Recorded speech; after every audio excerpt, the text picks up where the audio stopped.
Welcome to Card Central 365, powered by Gray Bar. This is STL Sports Central, where all the content is provided by DraftKings. The crown is yours. Well, we've got Claibs, who's a mile up right now in Denver, as the Cardinals are set to face the Rockies for a three-game series. A very rocky start for St. Louis in Arizona. You see that little turn of phrase there? You said everything. You said everything. But you said I'm a mile up, but I'm not high. There you go. Yeah, you might be the only one in the town right now that isn't. And this is going to be a wonderful matchup for the Cardinals, hopefully, against an embattled Rockies team. But you look at what happened in Arizona, I don't think things could have gotten much worse for the Cardinals against the Diamondbacks. Yeah, you make a good point. I think when you have the pitching woes that we're dealing with now, you lose Gorman to the IL. You had opportunities to win that game yesterday. I mean, how do you get out of an inning where a guy walks three consecutive batters and he only gives up one run, and that was on a ground ball in the infield? So that, to me, was the turning point. But the starting pitching's got to be better, plain and simple. Eugenio Suarez, a huge thorn in the side for the Cardinals this year. He might be the most valuable free agent. We were sitting in the booth together when Pedro Pages had a catcher's interference and then a two-run home run, and things sort of started to unravel from that point on. You can blame the pitching all you want, but the offense wasn't scoring either. And that's sort of been a consistent issue for St. Louis. Where's the power coming from? Injuries have plagued this team left and right, but certainly not the best showing out of the All-Star break where you had a little bit of rest. Yeah, I was a little disappointed in how they came out in the second portion of the season. You mentioned power. They really don't have any. I mean, Contreras has, 12 home runs? I mean, Newt Bar has 13 or 14. But, you look at some of these other teams that are well over those numbers, and it's something that as you look at the lineup, you say, where's it going to come from? And I don't think that there's an answer for it. I don't think that there's an answer right now. And the only positive you can look at is if things continue to go in the direction that they're going for the Cardinals, you would assume that it makes the trade deadline plan a little bit easier to figure out. This team has sort of stayed in the middle. They've stayed in kind of in the hunt. And if they spiral a little bit, it might be an easier decision for Mo and Chaim Bloom to make. Yeah, I would say so. But my question has always been, aside from the obvious in Helsley, who else has real value? I mean, you just making a move to make a move, or are we trying to make sure we get something that's going to be beneficial to you next year, not 2 years from now? I'm not looking for a double-A guy. I'm looking for a guy who's ascending in someone's organization. And I just don't know if the Cardinals have those sort of assets to be able to draw that kind of player. Throw in the fact where you think of Helsley, he's unrestricted. So basically, he's a rental. So what team is going to give you a haul that they may be able to sign? Phil Mayton's an interesting guy. I think he'd be a good guy in somebody's bullpen. I think Steven Matz would be somebody's bullpen. They're rentals. And I think part about how they deadline and not key players, because they're players they just, in some cases, they want to rent. Some of them they may want to extend, but just thinking in the moment compared to the future. It's a very interesting conversation to have, especially for the Cardinals. You have this logjam every single day with guys that need everyday at-bats that aren't getting them. At what point do you say we need to offload these guys just to see what we have in our youth? That's the big question. Are you willing to give up somebody for less than what you think you can get for them maybe in the offseason? Or are you willing to give up somebody to give someone else an opportunity? And you just never know the answer to that question. Yeah, with the situation that we have, the only player that you really want to get a longer look at would be a Gorman and play him on a regular basis. I don't know if he's a third baseman or not. I don't know if he's a hitter or not. But I think you have to find out this year before you make a real commitment. And the other problem I think we have is when you look at each position, we'll take shortstop out of this equation. Where in the minor league system is there a player that's ready to come up and take a job? And the reason why I take shortstop off the table, I think it's a safe bet that Weatherholt's going to be playing here sooner than later. But everyone else, they're just guys right now. They haven't done anything The one guy I think I would like to take a look at is Prieto. We've seen him in spring every year, and he has a pretty good spring. And you look at his numbers during the season, he's always hitting somewhere between 285 and 300. I'd like to get a look at him. But again, there's a guy in a position that we already have enough guys playing already. Yep, lefty contact first infielders. The Cardinals have plenty of those, certainly in their system and on the Major League roster. It's a very difficult decision to make. And J.J. Weatherholt, the big name that you mentioned, is going to push all those guys to be their best.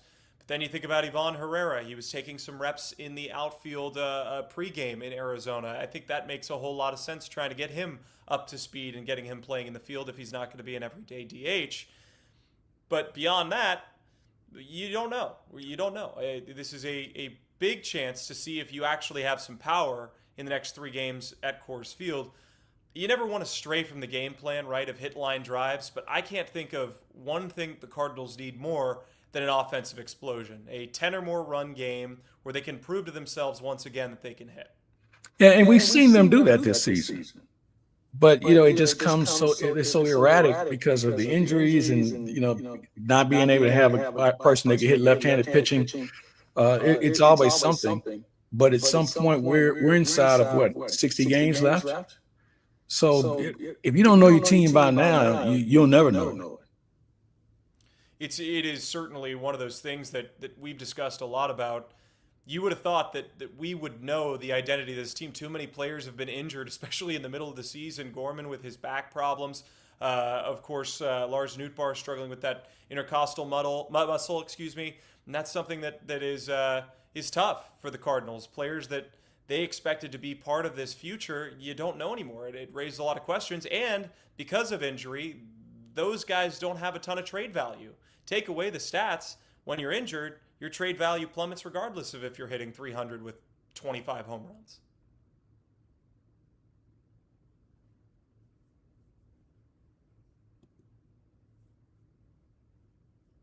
Yes. And that you see the real value with a guy like that. I say there isn't. I think you can find guys like Lars Nootbaar everywhere. So you have to figure out, how do you move him, or how do you put him in a better position to help you? Now, does that mean he's in a deal? Is that a thing where you come to the conclusion this is who he is and we're going to play him and we'll try and work around that? So there are a lot of things you have to think about when it comes down to evaluating these guys and making that final firm decision. There's a lot of evaluation going on. A quick reminder that this show is powered by Gray Bar, your distributor for electrical and datacom needs. He's Mike Claiborne. I'm Stefan Carey. Let's turn focus a little bit to the Rockies. And before we start, I want to give a little shout out to my former partner in Amarillo, Texas, Zach Goodman, son of Drew Goodman, the longtime voice of the Colorado Rockies, made his major league debut on the radio yesterday. So congratulations to him. He will be in attendance at the game tonight. But this is a really important matchup for the Cardinals, as we've mentioned, to try and get back on track. You're 3.5 out of the wild card. You're not out of it, but you're playing a team that, like we said against the White Sox and like we've said against teams like the Pirates, you need to sweep the Rockies. Anything less than that is a loss. I agree with you wholeheartedly. And it's not just sweeping them. You have to go in and break up all the furniture. You cannot let this team get ahead. You cannot have this team be in a position where they think they can beat you. You need to go in early and often. You're going to start tonight with McGreevy on the mound. That's going to be a different look for them. You also have a couple other guys that you're kind of worried about, and Fetty and Palante are going to be on this trip as well. So there's a lot of things that are meaningful in this series, but I think you have to go in with full force and just really open up a can on Colorado. I mean, everybody else has, but not you.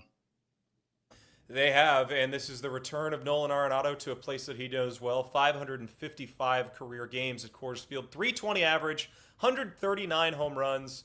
A guy that you'd certainly love to see get it going a little bit. Nobody wants to get going more than he does, as we've discussed. This would be a great place for him to start swinging the bat like his former self. I agree. He's a guy. You keep hoping and waiting on him to have that sort of night, and hope it spills over to another day, and all of a sudden he's starting to help you carry the team. We need that. We need it, and he definitely needs it. I mean, everybody talks about moving him to the Yankees or somewhere else. My question is, why would they want him? As far as his offense is concerned, why do you want a guy? Now, granted, his defense has been outstanding.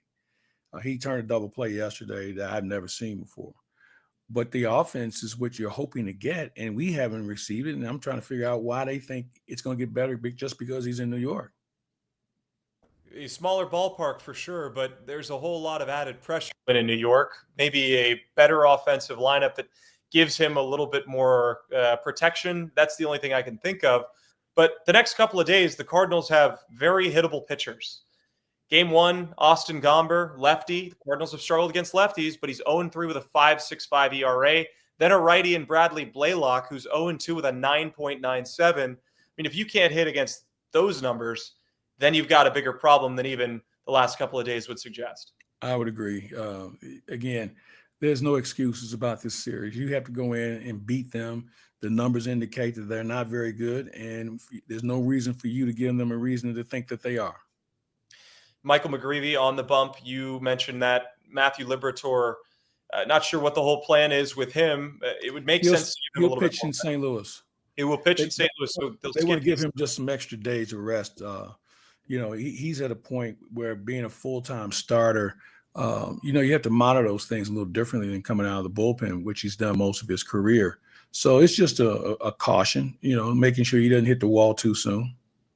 It makes a lot of sense. More innings than he's ever thrown in his career. Give him a little bit of extra rest. Let him go pitch at a more pitcher-friendly ballpark than Coors Field, and that's virtually every park in the league is more pitcher-friendly than Coors Field. McGreevy has been thrown into the fire a lot this year. 5 2/3 against the Mets in relief. That was a huge win for him. If he goes out and performs at Coors, what do you think the likelihood is that he stays in this rotation? Oh, I think he's here for good. I mean, let's face it.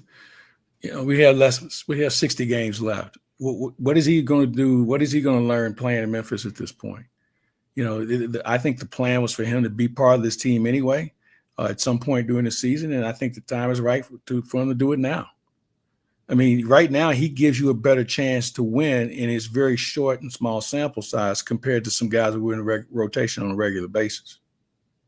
And right now it feels like, and again, there aren't true numbers to suggest this, but it feels like you've only got a chance to win 40% of the time as things currently sit with this rotation. And that requires Sonny Gray to be perfect, which he wasn't his last time out, and Matthew Liberatore to be perfect. So you adjust those numbers, they're kind of resemblant of how the last 2 weeks have gone for the Cardinals in terms of their games. Yeah, that's a good point you make. So you and I were talking about the fact the Cardinals really have 1 3/4 starters. You have Sonny, and Liberatore is giving you a chance, and then the rest of them are just guys that you hope they can eat innings, but you hope they can also make sure people don't score a boatload of runs every day. So it's a real quandary, but this is something that I think we needed to understand at the beginning of the year. When you want to take a look at people, you're going to have highs and lows, and we're having a low right now. And so you have to figure out how can you get back there and make sure you don't stay low too long. There were some bright spots in Arizona, though. I thought the bullpen was very, very good. They gave the Cardinals a chance. Jordan Walker had a couple of good days back to back, and we're watching him grow as well.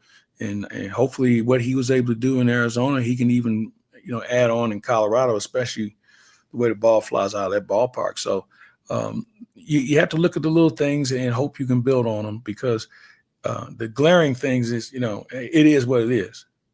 So hopefully some of the things they did in Arizona, they can build on. You're entering a stretch of games, too, where you're going to face a fair amount of wild card teams. There's still opportunities to get back in this thing if you're the Cardinals. And there's a comment in here that says the Cardinals have to win 40 of those 60 games to get a wild card. It's not happening. I don't think 40 of 60 is necessarily correct. No, I agree. Probably the right 35, 34. What are they, 52, 51 wins? So if you can get another 30, 35, that puts you at 86. 86 will probably get you in. I think so. And again, the team's only going to get better as they continue to address the rotation and the trade deadline comes around. There's an old saying of addition by subtraction, and we talked about this a lot in Arizona. You're not necessarily subtracting players because of poor performance. You're subtracting them because there might be other guys that you need to take a look at. Well, I'll give you a good example. Riley O'Brien, his last two outings have been very impressive. And, if you move a guy like Helsley, maybe that's an O'Brien role as far as closing out games, because you don't have anybody else, that has any legitimate experience. Maton has done it, but that's not a guy you want to have in a closing situation. So maybe Riley O'Brien's the next guy that steps up, because he does have swing and miss stuff. That he does. So does Gordon Graceffo, and only time will tell what will happen with that position in particular. We all know about the qualifying offer and the implications of keeping Ryan Helsley, for better or for worse. But we'll get into that and more in just a moment. A quick reminder that baseball season is officially underway, and it's time to step up to the plate with DraftKings Pick 6. Think of DraftKings Pick 6 as your fastball right down the middle. It's the easiest way to play for cash and take a shot at a big win. Just select two or more players and choose if they'll have more or less of a stat. Pick 6 is available in most states, including California, Texas, Georgia, Missouri, and more. Cash in your baseball knowledge. New players get $50 in Pick 6 credits instantly on just a $5 entry. Download the DraftKings Pick 6 app and use code STL Sports. That's code STL Sports. For new customers to play $5, you get $50 in Pick 6 credits. Better payouts, bigger wins, only with Pick 6 from DraftKings. The crown is yours. Gambling problem? Call 1-800-GAMBLER. Help is available for problem gambling. Call 888-789-7777 or visit ccpg.org in Connecticut. Must be 18 and over. Age and eligibility restrictions vary by jurisdiction. Pick 6 not available everywhere, including New York and Ontario. Void where prohibited. One per new customer. Bonus awarded as non-withdrawable Pick 6 credits that expire in 14 days. Limited time offer. See terms at pick6.draftkings.com/promos. Welcome back to Card Central 365. Mike Claiborne, Stefan, Carey, talking about the Rockies, talking about the Cardinals, talking about the Rocky weekend for the Cardinals. And this is, again, a series where the Cardinals need to take advantage. We've talked about that ad nauseum.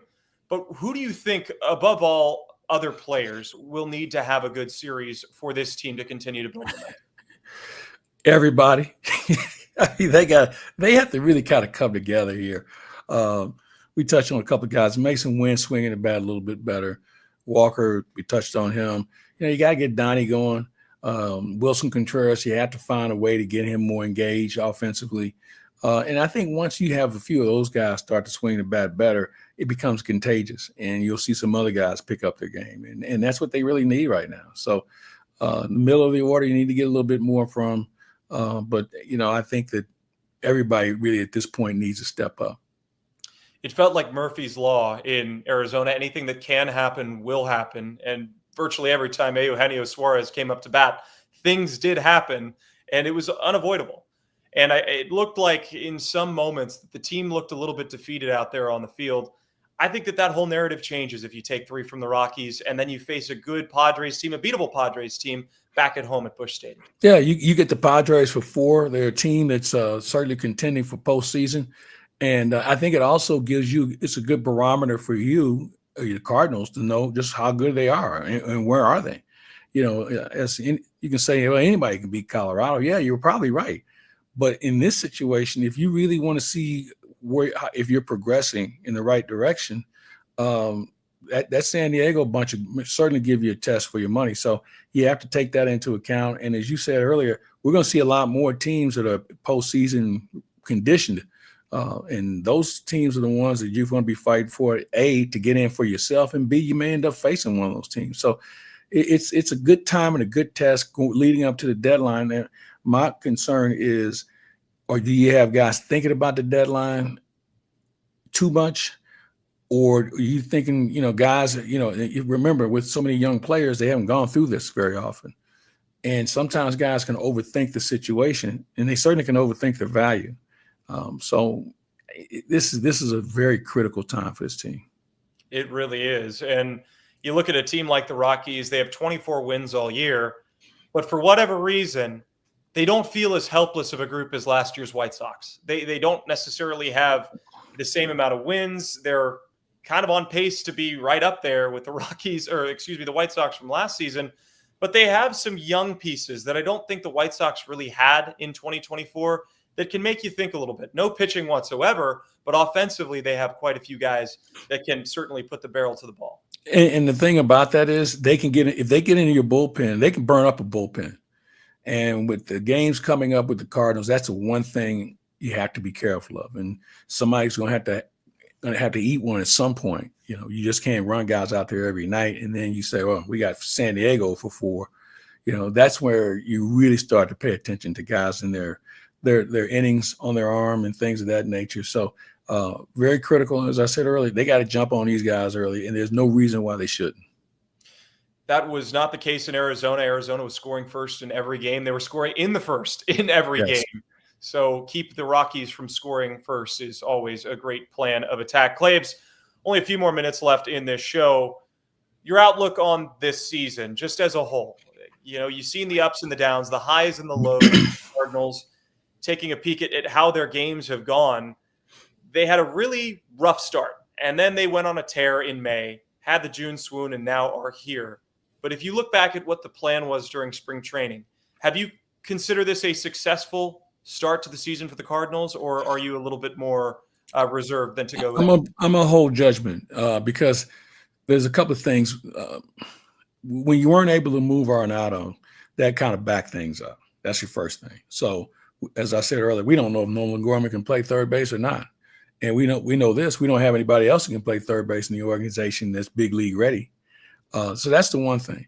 The second thing is you knew your pitching might be a little short, but I don't think anyone envisioned it blowing up in the manner that it has. And you look at the people that are at hand, 2 of those guys, if not 3 of those guys, probably won't be part of this next year. Then you look at the bullpen, which has been pretty good. And the way they've handled the Memphis shuttle has really been, very productive, where they've gotten something from everybody virtually that's come out of Memphis. But there's still a lot of questions, man. We talked about this earlier, the power. We don't have enough power. Burleson has shown flashes of it. And, you look at him, but the rest of the guys are they're just kind of guys right now. So that's why I'm going to hold off because this thing is going to take a little longer than I think more people thought. I know we're at past 100 games, and you kind of have an idea, but the idea is this a winning team? Is this a team that you say, all right, next year we're going to go get them? Go get what? I think you have to decide, okay, can they play? Yes, but are they winning players? And that's the big question. Well, the Cardinals looked a little dehydrated, a little bit hungry against the D-backs. Looks like a big opportunity to have a drink and a meal against the Rockies at Coors Field. Claibs, thank you so much for joining us here on Card Central 365, which is powered by Graybar. All content here on STL Sports Central provided by DraftKings. The crown is yours. Cardinals try to get back on track. 7:40 Central Time first pitch. Michael McGreevy versus Austin Gomber. Be sure to tune in as the Cardinals try to turn things around. Thanks so much. We'll see you another time, another place, as the Cardinals try to take the series against the Rockies.